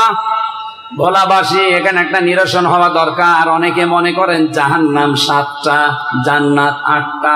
না, জান্নাতও একটা, জাহান্নামও একটা, কিন্তু এর স্তর, এর শ্রেণী আছে আলাদা আলাদা। আমি পড়া কোরআনে জান্নাতের স্তর পেয়েছি 100টার উপরে, আর জাহান্নামের স্তর 7টার উপরে পেয়েছি। কিন্তু স্বাভাবিকভাবে আমরা জানি জাহান্নামের দরজা স্তর কয়টা? এইটা তো আমি বানালাম নাকি? সূরা হিজর 14 নম্বর পারার 3 নম্বর পৃষ্ঠার 7 নম্বর লাইনের 44 নম্বর আয়াতের শেষের দিকে আছে, লাহা সাবাতু আবওয়াব লিকুল্লি বাবিম মিনহুম জুজউম মাকসুম। জাহান্নামের দরজা 7টা। জাহান্নামের দরজা বলেন, দুনিয়ায় যে যে ধরনের অপরাধ করবে, কিয়ামতের দিন আল্লাহ তাকে ওই দরজা দিয়ে প্রবেশ করিয়ে শাস্তি দেবে। এখানে যে দরজার নাম আছে, নাম কি? আরো জোরে, লাজা। বলেন বলেন। এই কথাগুলো মুক্তিপণ হিসাবে আল্লাহ এই বিষয়গুলো দেওয়ার কথা বলছিলেন। হঠাৎ বলতে বলতে আলোচনার ধরন পাল্টিয়ে ফেলেছেন, ধমক সূচক শব্দ দিয়েছেন, কাল্লা, কখন না, একটাও তো নেব না, করে লাজায় দেব। কি লাজা? নাযাওয়াতাল লিশাওয়া, যেখানে গেলে আগে চামড়া খসে যাবে। ও ভোলাবাসী, পৃথিবীতে এমন কোন ঘর আপনি দেখেছেন বা শুনেছেন যেখানে গেলে চামড়া খসে যায়? না, আমি পাইনি। রিমান্ডে আমি 10 দিন ছিলাম। ভয়ঙ্কর ভয়ঙ্কর জায়গা আমাকে তারা দেখিয়েছে। যে সমস্ত জিনিস নিয়ে এই নখ তুলে ফেলে, ওই জিনিসগুলো আমি দেখেছিলাম। আমারও বলছিল আপনার তুলবো, যে মাটির নিচে ভয়ঙ্কর যে ঘরগুলো আছে, জায়গাগুলোকে আমি দেখেছি। 12 ঘন্টা আমার একেবারে হাত উপরে দিয়ে, চোখ কালো কাপড় দিয়ে বেঁধে, পেছনে বেঁধে দাঁড় করিয়ে রেখেছিল। কঠিন কঠিন শাস্তি আমিও পেয়েছি, কিন্তু আমার চামড়া খসেনি। বুঝেছে? 3 বছর যে অবস্থায় ছিলাম, খাওয়া দাওয়ার ঠিক ছিল না, চিন্তা পেরেশানিতে, তারপর আমার চামড়া খসেনি। আল্লাহ পাক বলেন, নাযাওয়াতাল লিশাওয়া, তোরে এমন ঘরে ঢোকাবো, এই লাজায় ঢুকতে দেরি, চামড়া খসতে দেরি হবে না। আপনার কথাগুলো কি হাসি মনে হচ্ছে? শুনতে যত সহজ মনে হচ্ছে, এটা কি বাস্তবে অত সহজ? আলেম যারা আছে তারা তো বোঝার কথা, কত ভয়ঙ্কর জায়গায় আল্লাহ প্রবেশ করালে আগে চামড়া খসে যাবে। শুধু চামড়া খসবে না, এর পরবর্তী 2টা আয়াত আরো কঠিন। আমার আয়াতগুলো দেখার পরে, পড়ার পরে মনে হয় আল্লাহ পাক জানো বাংলাদেশ দেখে দেখে এখনই নাজিল করছে। এইটাই চলছে। এবার যে 2টা কথা বলবো, দেখবেন এদেশের সাথে 100 ভাগ মিলে যাচ্ছে। এই যে ভয়ঙ্কর জায়গা, লাজার নাম শুনলেন, এখানে গেলে আগে চামড়া খসে যাবে। আল্লাহ পাক বলেন, এখানে দেব কাদের জানো? ওই যে সাবাত আবওয়াব দেওয়ার পরে আল্লাহ দিয়েছেন লিকুল্লি বাবিম মিনহুম জুজউম মাকসুম। দুনিয়াতে যে যে ধরনের অপরাধ করবে তাকে আল্লাহ ওই দরজা দিয়ে প্রবেশ করাবে। এই লাজা নামক দরজা দিয়ে আল্লাহ কাদেরকে দিচ্ছে? ভোলায় আছে নাকি আপনি দেখেন তো। দুইটা গুণ যাদের ভেতরে পাওয়া যাবে তাদেরকে আল্লাহ এই লাজাই দেবে, গেলে আল্লাহ আগে চামড়া খসিয়ে ফেলবে। এক নম্বরে আল্লাহ পাক বলেন লাজা ডাকবে তাদের, তাদউ মান আদবার ওয়া তাওয়াল্লা ওয়া জামাআ ফাআওয়া। এক নম্বর সত্যের দিকে যাদেরকে আহ্বান করা হয়েছে, এ মানুষগুলো সত্যের দিক থেকে পৃষ্ঠ প্রদর্শন করে মুখ ঘুরিয়ে চলে গেছে। আর বাংলাদেশে এখন এই মানুষ বেশি। আমি যে 1-1.5 ঘন্টা ধরে ঝাড় শব্দের ব্যাখ্যা বলছিলাম, অনেক মানুষ এখনো পর্যন্ত কোরআনকে বিজয় করে কথা শুনলে রাজনীতি মনে করে, অথচ এটা সত্য কথা। রসুলের কথা কি কথা? কথা বলে না কেন? আমি যদি চেয়ারম্যান সাহেবকে এখন বলি টয়লেটে বাম পা দিয়ে প্রবেশ করে আল্লাহুম্মা ইন্নী আউযু বিকা মিনাল খুবুসি ওয়াল খাবাইস, এটা পড়ে আপনি বাম পা দিয়ে প্রবেশ করলেন, 5-7 মিনিট 10 মিনিট ওখানে বসলেন, গন্ধ জিনিসগুলো বের করে দিয়ে যখন ডান পা দিয়ে বের হবেন তখন বলেন গফরানাক আলহামদুলিল্লাহিল্লাযী আযহাবা আন্নিল আযা ওয়া আফানি। এটা 8-10 মিনিট যত ব্যয় হয়েছে টয়লেটে পোড়াটা ইবাদত। পোড়াটা কি? কারণ এই পদ্ধতিটা রসুলের এই পদ্ধতি মেনে আপনি টয়লেটে 8-10 মিনিট 20 মিনিট আধা ঘন্টা কাটান, পুরা আধা ঘন্টায় কি এটা বুঝেছেন? এটা কি এই নিকৃষ্ট কাজ? আধা ঘন্টা যদি আপনি ইবাদত মনে করেন, আমি যদি টয়লেটের যে ভালো ভালো বিষয়গুলো আছে এগুলো যদি আমি এখন ব্যাখ্যা করে বলবেন হুজুর আরো বলেন, কারণ আপনার পেট থেকে এই গন্ধ জিনিস বের করে যদি আল্লাহ না দিত, প্রসাব যদি আপনার বন্ধ হয়ে যেত। আমি জেল থেকে বের হওয়ার পরে আমার প্রসাব বন্ধ হয়ে গিয়েছিল, ডাক্তারকে দেখানোর পরে আমারে বলছে প্রসাব আমরা চালু করে দিতে পারি, কমপক্ষে 12,000 টাকা লাগবে। প্রসাব বের করতে যদি 12,000 টাকা লাগে,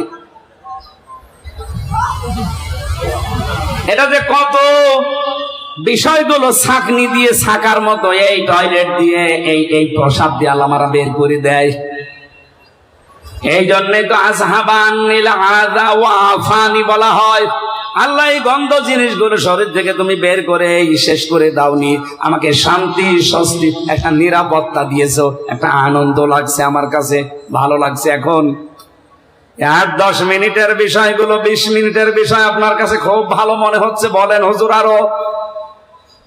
টয়লেটের মতো নিকৃষ্ট 20 মিনিট 25 মিনিট যদি আপনার কাছে ভালো লাগে, রসুলের সুন্নত মনে হয়, এই সারাটা জীবনে আমার এখন 33 বছর বয়স, এই 33 বছর কিভাবে চলবে রসুলের জীবনীতে সেটা নেই। আরো জোরে বলেন। বিশ্ব নবী তার 63 বছরের জীবনে 10 বছর এই কোরআন দিয়ে তিনি রাষ্ট্র চালিয়েছিলেন। এই কথা বলুন। 10-12 মিনিট 15 মিনিট যদি আপনার কাছে সুন্নত মনে হয়, আর 10টা বছর যিনি এটা দিয়ে চালালেন ওইটা আপনার কাছে রাজনীতি মনে হয়, আপনি কি মানুষ?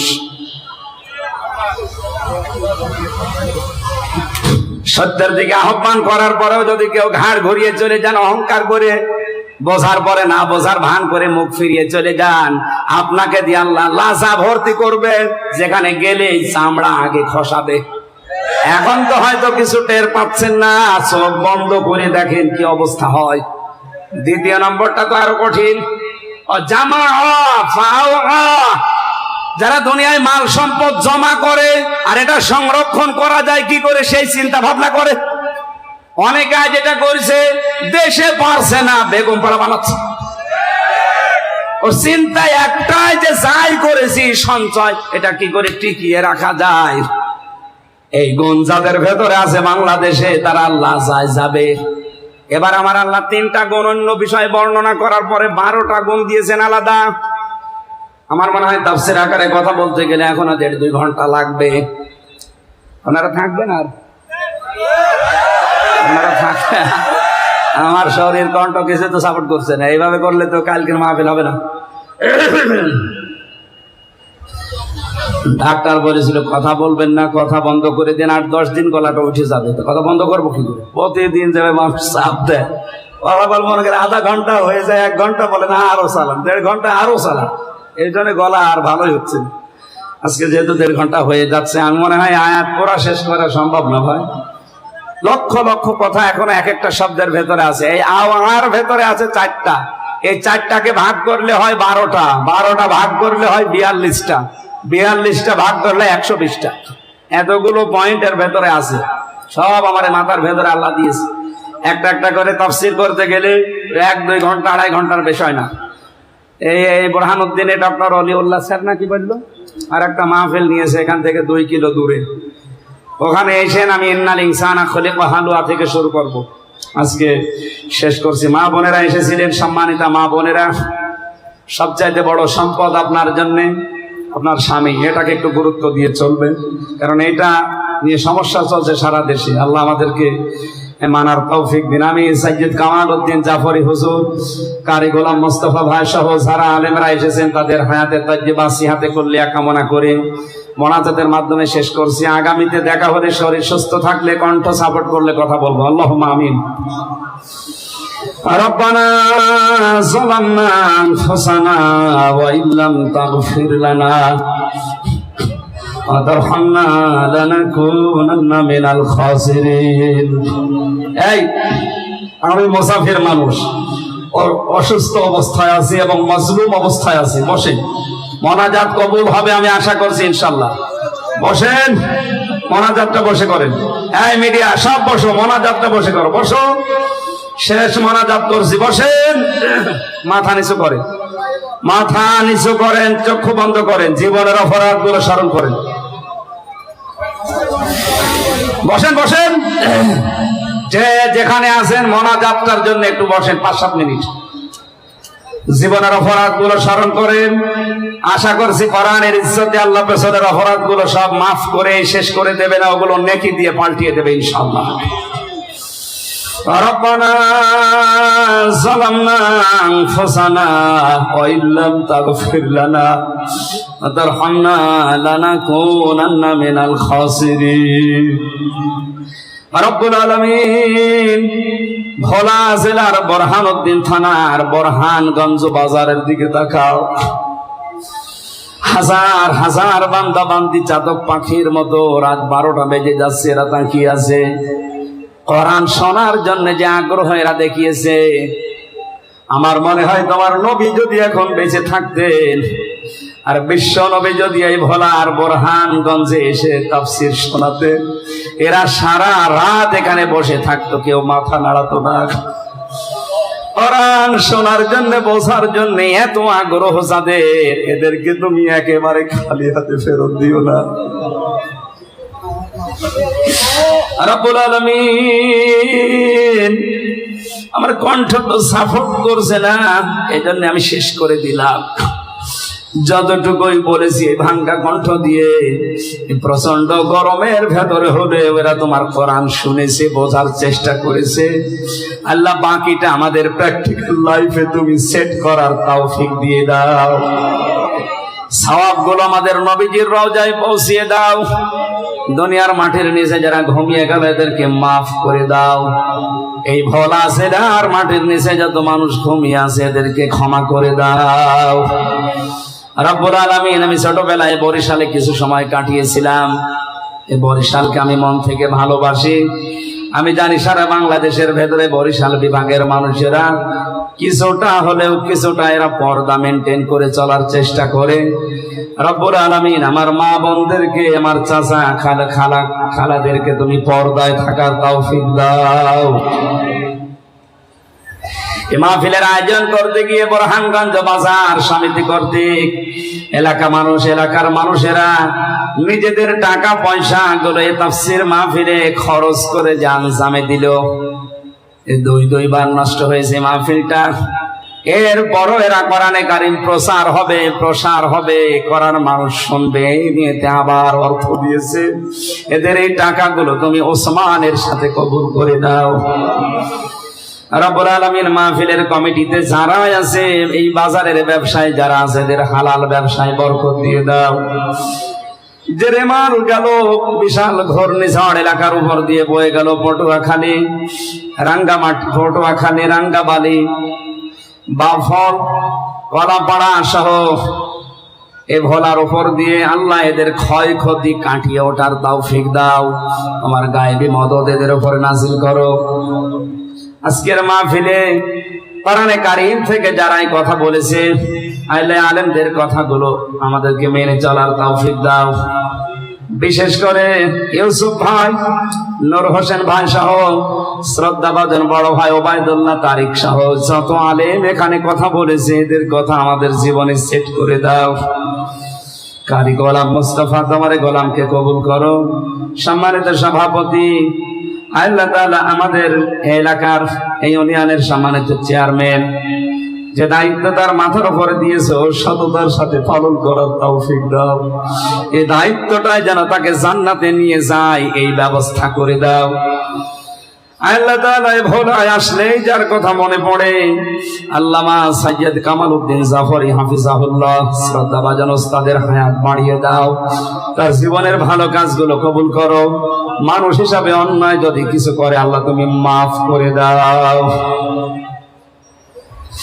প্রশাসনের যে ভাইগুলো এসেছে, নিজেদের মা বাবা, আত্মীয় স্বজন, স্ত্রী পুত্র ছেড়ে এই ভোলার বিভিন্ন প্রান্তে যারা দায়িত্ব পালন করছে, প্রশাসনের উপরে তোমার রহমত নাজিল করো।